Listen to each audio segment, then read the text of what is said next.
জয় জয় শ্রীরাম। শ্রোতা বন্ধু মজুমদার চ্যানেলে সুস্বাগতম। শ্রোতা বন্ধুরা, আজকের যে উদ্দেশ্যে ভিডিওটি আমি করতে চলেছি, এটা আপনাদের আমাদের সবার একটা ভাবার বিষয়।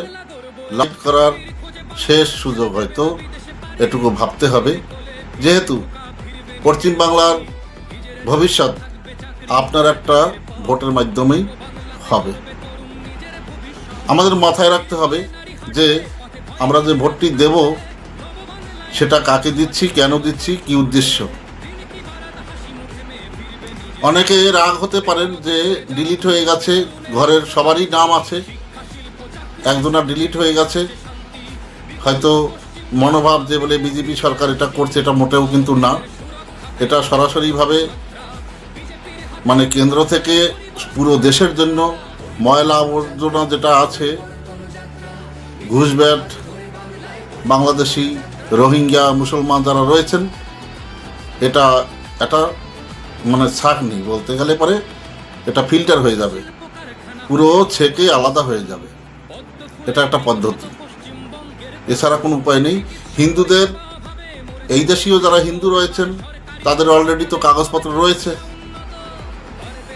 এখন হয়তো তারা এই ভোটটি দিতে নাও বা পারলে, কিন্তু পরবর্তীতে যে তার ওটা আর কোনো দিনই উঠবে না সেটা কিন্তু মোটেও না।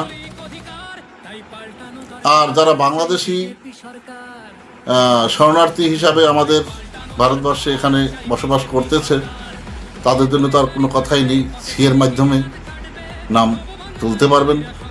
যদি আমাদেরকে অসুবিধার সম্মুখীন মানে হতে হতো, তাহলে একটা কথা ভাবুন, বিজেপি সরকার যা করে যাচ্ছে, করেছে, এটা কোনোদিনও করতো না।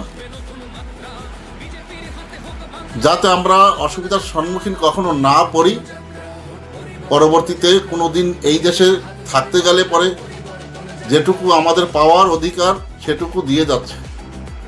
এখনও আপনি ভালোভাবে জানেন যে পাসপোর্ট করতে গেলে পরে 14 গোষ্ঠী এখানে জন্ম কিনা, তোমার দাদুরটা দাও, ফলানা ঠিকানা 51 সনের দাও, এত কিছু চাই।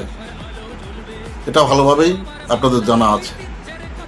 যারা এই দেশি অলরেডি, তাদের তো সব কিছুই রয়েছে, দাদা পরদাদা পূর্বপুরুষ 10 পুরুষ থেকে এখানেই আছে, কোনো সমস্যা নেই। তো ডিলিট হয়েছে, কি হয়েছে তাতে?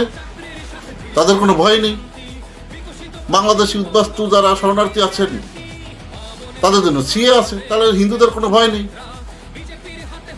হ্যাঁ, ভয় আছে যারা ওই যে বললাম বাংলাদেশি ঘুষব্যাট যেটুকু মোটামুটি করণীয় সেটুকু করবে।